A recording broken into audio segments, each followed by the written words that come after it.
Olá, queridos alunos, iniciando os nossos estudos, e desta vez um capítulo bem longo, né, que é o capítulo 6º, Vida Espírita, para que a gente possa compreender como é o mundo espiritual, como nos é dito, como vivem os espíritos no mundo espiritual. Essa é a questão que vamos abordar e sempre, como de costume, fazer a tradicional perguntinha. Quando nós partimos, quando nós desencarnamos, vamos nos tornar errantes. Errantes quer dizer perdidos? Vamos descobrir? Vamos descobrir. Não se esqueça de se inscrever no nosso canal, ativar o sino para receber notificações de novas postagens. E se estiverem gostando, dá um like pra gente no vídeo.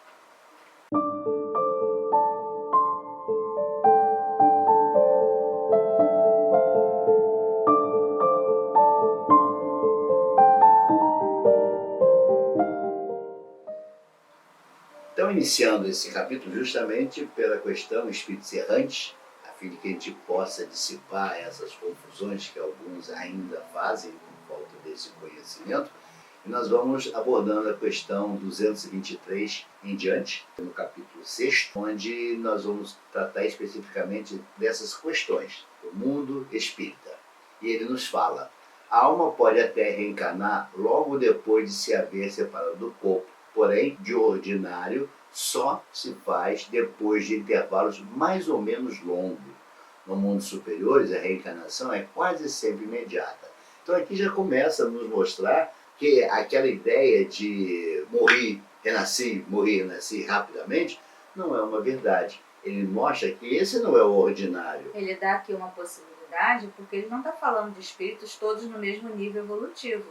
Então tem espíritos que são mais evoluídos. E esses espíritos precisam de menos tempo na erraticidade do que os espíritos menos evoluídos. Exatamente, mostrando que esse nascimento, né, que ele está se referindo, é um nascimento geral. Não é só nascimento do mundo de prova e expiação, onde o renascimento, a reencarnação, é um processo muito mais longo, dadas as nossas imperfeições morais. Então, Kardec, através do mundo espiritual, vai tirar aquela ilusão de, olha, eu acabei de desencarnar, já nasci na condição de filho ou de pai de alguém, olha, tem os traços de fulano, então fulano já reencarnou. Isso não é uma verdade. Kardec nos mostra com muita segurança que é preciso um longo período de depuração de espírito, e veremos as razões por que isso ocorre, para que ele possa novamente receber a dádiva, o prêmio de reencarnar com o objetivo de adquirir novas experiências e lenir a dor daqueles que ele causou. Então esses intervalos podem durar desde algumas horas até alguns milhares de séculos. Horas que ele está falando não é do mundo de provas e expiações. É preciso ficar bem frisado isso para que a gente possa entender e não fazer confusão. Essa relação tempo e espaço é nossa. No mundo espiritual isso é diferente. Então não há extremo limite estabelecido para o estado da erraticidade, que pode prolongar-se muitíssimo, mas que nunca é perpétuo. Não vamos viver perpetuamente na erraticidade. Ou seja, a lei do progresso vai nos impelir a caminhar. Pode até demorar? Sim, pode demorar, mas que em algum momento nós vamos ser impelidos a continuar, vamos. Então, tanto aqui, encarnado, quanto na erraticidade, nós teremos que caminhar. Não há como o espírito retardar. Então, cedo ou tarde, o espírito terá que envolver a uma existência apropriada a purificá-lo nas máculas de suas existências precedentes. Não tem como você dizer, não vou reencarnar. Você vai reencarnar sim. É uma dádiva, ainda que eu insista em não querer. Esse estágio que eu fico na erraticidade vai fazer com que eu vá refletir, vai fazer com que eu compreenda as minhas imperfeições, os meus equívocos em existência pretérita. Essa duração depende da vontade do espírito, livre-arbítrio, não obstante, também constitui na concepção de alguns uma punição que Deus lhe inflige, dado a pouca evolução. Então ele está mostrando que o espírito tem o seu livre-arbítrio? Tem. Mas nós precisamos entender que quando estamos na erraticidade, a nossa visão é diferente. Tudo é mais ampliado, nós veremos mais à frente. Os sofrimentos da consciência são muito maiores, o sofrimento moral é muito maior, e ninguém quer ficar sofrendo, né? Ninguém quer ficar na eternidade arrastando, como se fala, correntes. Claro que não. você quer evoluir. E quando chegar esse momento, você vai clamar, você vai pedir ao Criador para que Ele possa te atender às tuas súplicas e te liberar daquela condição de sofrimento que você se encontra. No intervalo das encarnações, o espírito é chamado errante, ou seja, que aspira ao novo destino. Olha aí nós explicando. Então essa ideia de erraticidade, que é perdido, que está na escuridão, não. Ele é, nós diríamos assim, é o intervalo entre uma reencarnação e outra. Eu diria, é o momento de depuração do espírito. Eu costumo brincar e dizer que é o momento de ficarmos no banquinho do pensamento, para que a gente possa efetivamente ali granjear o perdão, ou pelo menos nos perdoar, entender de nossas responsabilidades, e eu costumo dizer que é neste momento que o espírito chora. É nesse momento que o espírito vai refletir e entender como foi pueril as suas atitudes, escolhas infelizes que ele adotou, que ele poderia ter feito outras escolhas e ter uma situação muito melhor. É neste momento, na erraticidade, no banquinho do pensamento. Erraticidade no francês quer dizer o que não é fixo, que vagueia. E no português também que não tem residência, que vive como nômade. Daí o termo erraticidade, porque é o intervalo entre uma encarnação e outra. Você não tem ainda uma missão, você ainda não tem um local para retornar. Então você fica na erraticidade. Mas entenda, sempre será visto como um banquinho do pensamento, local de reflexão. Então a erraticidade não é por si só um sinal de inferioridade dos espíritos, pois há espíritos errantes de todos os graus. Acabamos de falar que é um período entre uma encarnação e outra, então até os espíritos evoluídos que estão entre uma encarnação e outra não foi designado a atuar em nenhum local. Estão na erraticidade. Estão na erraticidade. Então são errantes todos os espíritos que não estão encarnados, excetuando os espíritos puros, os que chegaram à perfeição. Ou seja, aqueles que não precisam mais encarnar. Exatamente. Então esses não vão estar na erraticidade. Esses não têm que queimar absolutamente nada, porque são perfeitos, são puros.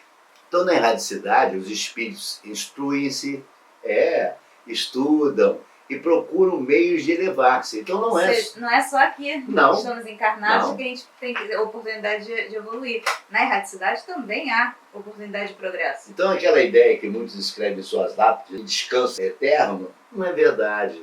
Na erraticidade você não terá esse descanso que você pensa possuir. Não, você vai continuar trabalhando, estudando, sendo orientado, teremos instrutores no espaço para nos auxiliar, para nos explicar. Seremos tutelados. Seremos tutelados como criança que somos, indiscutivelmente. Então vêm, observam o que ocorre nos lugares aonde vão, ouvem os discursos dos homens, doutos e os conselhos dos espíritos mais elevados, e tudo isso lhe incute ideias que antes não tinham. Olha a grande escola espiritual que nos é apresentada. Não é só no educandário terra que somos educados. Na erraticidade também recebemos o aconselhamento, as instruções, a apresentação de novas ideias para que na próxima jornada possamos tomar boas decisões. E olha que interessante, ele incute ideias que antes não tinham. Ou seja, não é imposição de pensamentos. Não.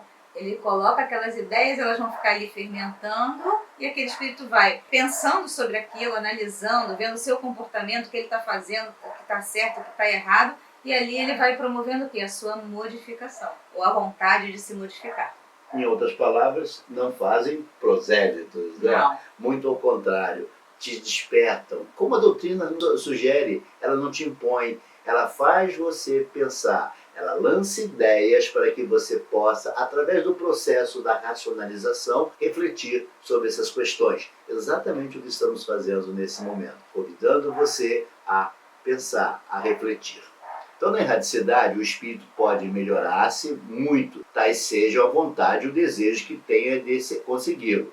Todavia, na existência corporal é que põe em prática as ideias que adquiriu. Então, é necessário a reencarnação. É necessário voltar ao plano da matéria para que você possa colocar em prática tudo aquilo que lhe foi ensinado. Ou seja, ser testado. Ser testado. É igualzinho quando vamos para a escola. Na escola somos protegidos, a professora nos protege, o professor nos protege, nós estamos dentro de um ambiente muito seguro. Porém, quando terminamos, quando somos diplomados, é que vamos ser testados se tudo aquilo que aprendemos, se tudo aquilo que foi nos ensinado pelos nossos mestres, nós estamos aptos a colocar em prática. Os espíritos elevados deixam as paixões humanas, mas e só guardam as do bem. Quanto aos espíritos inferiores, esses as conservam. Daí a demora da saída da erraticidade. Por quê? Porque mantemos ainda nossas imperfeições, mantemos os nossos ciúmes, os nossos ódios, as nossas vaidades, ainda mantemos tudo isso na erraticidade. E demora um bom tempo para que isso possa ser diluído. O desenlace material não apaga as virtudes e os vícios que o espírito adquiriu. Assim, todas as suas inclinações, boas ou más, irão com ele em uma espécie de atmosfera que os envolve, conservando-lhes o que tem de mal, por não se achar espírito inteiramente desprendido da matéria. Só por momentos ele entrevê a verdade, que assim lhe aparece como que para mostrar-lhe o bom caminho.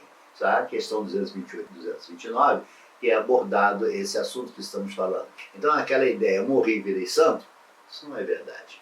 Ah, mas eu era dirigente no centro espírita, olha, eu trabalhava nas salas de passe, olha, eu socorria os aflitos. Isso não é credencial para te dar uma condição de purificação ampla. Não, não é verdade. Porque as suas imperfeições, as suas inverdades geradas dentro do seu ser, a sua compreensão equivocada, as suas atitudes má em relação ao seu irmão, você carrega com ela. Porque muitos, enquanto estão transvestidos de uma mediunidade, agem de uma forma. Assim que ultrapassam os muros da instituição, se transformam e se tornam seres tal qual são. A persona cai, a máscara cai, e ele passa a ser o que efetivamente ele é. E neste momento é que vai mostrar as suas imperfeições. E isso ele vai levar para o mundo espiritual, sim. Vai levar para a erraticidade. Isso não se apaga com o fechar da nossa urna, o fechar de nossos olhos. Carregamos para a erraticidade. Aliás, nós vamos ver mais à frente que a mediunidade é um dom também e uma ferramenta para que o espírito ele possa fazer essas alterações necessárias no seu ser. Então, eles vêm com essa dádiva para que ele trabalhe em prol da humanidade, e com isso ele também aprenda e se modifique. Mas não quer dizer que, enquanto ele está lá frequentando determinados locais para trabalhar, ele já tenha se modificado. Por isso está dizendo aqui, isso é prerrogativa, é credencial para que ele chegue lá no plano espiritual evoluído? Não, não é credencial. É uma ferramenta que lhe foi dada para que ele possa se modificar. Mas nem sempre as pessoas se modificam por estar trabalhando em um local desse, achando que está fazendo a caridade, que está se auto-iluminando. Não, simplesmente ela está fazendo a caridade. É importantíssimo. Quantos ela não está auxiliando ali com o concurso do mundo espiritual, não tem a menor dúvida disso. Agora, dizer que por causa disso ela se melhorou, aí é outra questão. Então, o que vai no coração dela, o que vai no pensamento dela é o que vai contar na espiritualidade. E se ela, apesar de botar o branquinho e trabalhar todo dia num centro espírita, quando chegava em casa tinha pensamentos ruins, atitudes ruins em relação à sua família, em relação às pessoas que encontrava na rua, com certeza isso vai carregar com ela também para o mundo espiritual. Exatamente. Então, mesmo na erraticidade, os espíritos sofrem por efeito das paixões cuja essência conservaram. Então, no mundo espiritual, essas paixões que nos movimentam, nós vamos carregar. Isso vai nos trazer sofrimento. Isso vai ser aquela, simbolicamente falei, aquela corrente que vamos arrastar durante um bom tempo, que é o peso de nossas responsabilidades, o peso de nossas culpas. Na erraticidade, ele vai levar a situação onde eles são felizes, de conformidade com o grau de desmaterialização que eles atingiram. A que hajam chegado, na erraticidade, o espírito percebe o que lhe falta para ser mais feliz. E, desde então, procura os meios de alcançá-lo. Então foi onde nós falamos. A nossa visão na erraticidade é completamente diferente da visão que temos aqui. Lá nós percebemos os nossos equívocos. Lá não tem ninguém colocando o dedinho em riste para nos lançar a culpa. Somos nós que entendemos nossa responsabilidade. Nós que somos os nossos próprios julgadores. Somos nós que fazemos o nosso libelo acusatório E somos nós que aplicamos a própria sentença aos nossos equívocos. E é tão verdadeiro isso que estou te falando, que quando nós estamos prontos, já estamos liberados desse peso, dessa carga, nós requeremos o nosso retorno. Somos nós que pedimos ao Pai para retornar e o Pai amorosamente nos concede. E somos nós que dizemos ao Pai quais são as provas que gostaríamos de passar para lenir a dor que causamos, para amenizar os sofrimentos daqueles para quais eu causei sofrimento. Então, olha, somos nós sempre que vamos descrever ou vamos delimitar essa jornada futura que desejamos realizar. Note, hoje eu não tenho condições de dizer isso que eu gostaria, mas na radicidade com certeza eu direi que na radicidade a minha visão é completamente diferente da que eu tenho encarnado. André Luiz, em um dos seus livros, fala que uma das maiores dificuldades na radicidade do espírito é o quê? É o auto-perdão. É o espírito se perdoar quando ele consegue entrever todo esse passado dele, né, e entender que ele não foi uma vítima e que sim, ele deu causa a todo aquele sofrimento que ele julgava ser vítima. Se perdoar é uma das grandes dificuldades. Mas justamente o perdão é entender que nós somos falhos, que nós estamos aprendendo, que nós estamos caminhando e que nós teremos outras oportunidades. E se entendido isso, fica mais fácil. Agora o remorso, a culpa, isso é uma bola de ferro presa no pé do espírito. Claro que é uma forma figurada falando. Então o espírito errante não pode ir onde bem entender. Ué, não? Não tem pode. mais matéria? Não pode sair Pois é, indo mas para não qualquer lugar? pode. Está limitado ao seu nível evolutivo. Então eu não posso chegar numa camada onde habitam espíritos puros, espíritos superiores, e achar que lá eu posso chegar. Não, eu não posso. Tem como chegar? Podendo, em alguns mundos superiores, ser recepcionado como estrangeiro.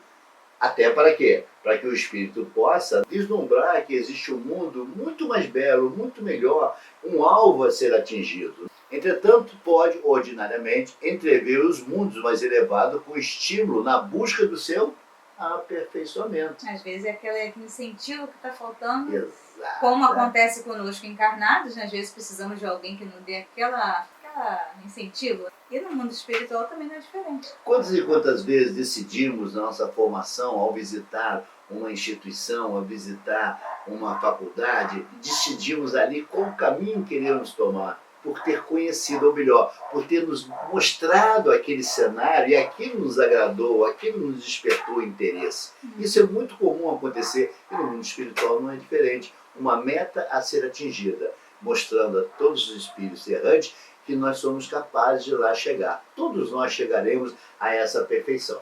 Então, ao contrário, os espíritos superiores, na busca de auxiliar o progresso de mundos inferiores, podem neles visitar quando não encarnarem. Então, os espíritos superiores vêm ao mundo, ao nosso mundo, vou chamar o nosso mundo de prova e expiação? Sim. Com que objetivo? Para nos auxiliar no progresso. E aí nós vamos encontrar espíritos encarnados, expoentes, iluminadíssimos, que têm essa missão de, através do seu exemplo, não do seu discurso, mas através do seu exemplo, através de suas atitudes, nos mostrar o caminho da perfeição. Que é possível atingir essa perfeição, olhando, examinando o comportamento desses seres. E aí nós entendemos o que foi falado nas questões anteriores, do espírito ser desmaterializado. Ou seja, ele está no mundo sem ser do mundo.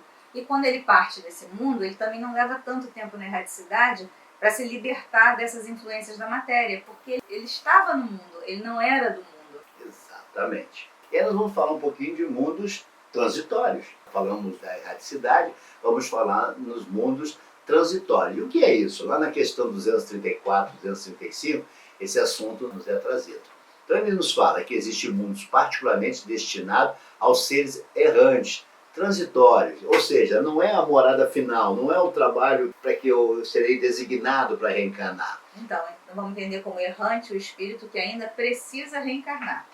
Então, mundos que lhe pode servir de habitação temporária, espécie de bivácuos, de campos onde descansem de sua demasiada longa erraticidade. Então ele passou um longo período pela erraticidade, um longo período sentado no banquinho do pensamento, já cansado de estar ali, é levado para esse mundo transitório. É o mundo que ele vai reencarnar? Não, o nome já diz, é transitório, ele não é permanente. A longa erraticidade, estado este sempre um tanto penoso, São, entre os outros mundos, posições intermediárias, graduadas de acordo com a natureza dos espíritos, que a elas pode ter acesso e onde eles gozam de maior ou menor bem-estar. Note-se que até na erraticidade o espírito vai para o mundo correspondente ao seu adiantamento. Exatamente. São conquistas que você faz rumo ao progresso, rumo à sua evolução e que te vai valer para que você ocupe um estado ou um mundo mais elevado ou menos elevado. Então os espíritos não estão permanentemente neles, e sim transitoriamente. Lá também se instrui e pode mais facilmente obter permissão para passar a outros lugares melhores e chegar à perfeição que os eleitos atingem. É um mundo que serve para descanso, serve para instrução, serve para recuperar as suas, vou chamar, energias, porque ele passou um longo tempo na erraticidade pensando, refletindo. Então, pela sua natureza especial, os mundos transitórios não se conservam perpetuamente destinados aos espíritos errantes.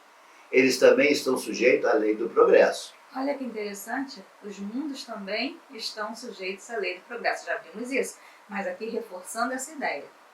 Os mundos ainda nessa condição não são ao mesmo tempo habitados por seres corpóreos, pois sua superfície é estéril. A Terra, por exemplo, já foi um mundo transitório, abrigando espíritos em processo de transição durante sua formação. Lá na questão 236 nós falamos sobre isso.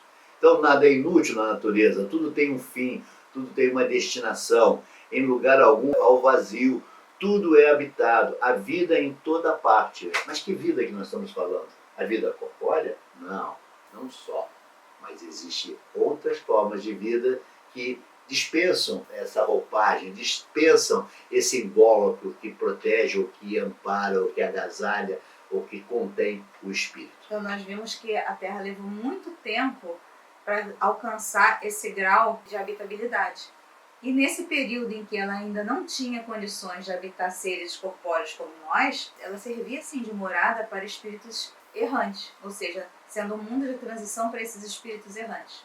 Esperamos que vocês tenham gostado, que vocês tenham compreendido que a erraticidade não é local de sofrimento, é local de reflexão, é local de se perdoar. É local de se libertar das amarras, das correntes, dos sofrimentos que causou, de compreender os equívocos morais que causamos a outrem, no sentido de podermos, depois desse processo, que eu chamo o processo de arrependimento, nós requeremos ao Criador, nós imploramos ao Criador a oportunidade de podermos retornar ao educandário para resgatar essas faltas e adquirir novas experiências, fazer novas escolhas, fazer boas escolhas. Lembrando que nesse cenário, nesse local, é um local onde carregamos as nossas paixões. Como bem adverte Kardec, as paixões são o corcel, mal educado, mal trabalhado. E uma vez bem educado, bem treinado, o corcel nos leva para caminho seguro. E o corcel nada mais é do que as nossas paixões. Elas são necessárias? Sim, são extremamente necessárias para o progresso, veremos isso mais à frente, para o nosso desenvolvimento. Eu diria que ela é o combustível desse motor para nos levar à frente, mas ela precisa ser trabalhada, ela precisa ser educada, ela precisa ser conduzida. Porque chega um momento em que ela se torna um empecilho para a evolução do espírito.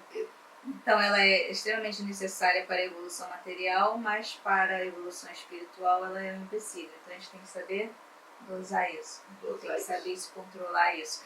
Como o corcel, ele tem que ser controlado para que ele seja um bom instrumento. Exatamente. Esperamos que vocês tenham gostado. Nos veremos no próximo encontro, onde nós vamos abordar percepções, sensações e sofrimento dos espíritos. Como o espírito sofre? O espírito sofre? Exatamente. O espírito sofre, ele não tem carne, como ele sofre? Exato. Ele não tem matéria, como ele sofre? Exatamente. Veremos isso no próximo encontro. Fiquem em paz, um beijo no coração de todos, que a paz do Mestre Jesus habite em nossos corações.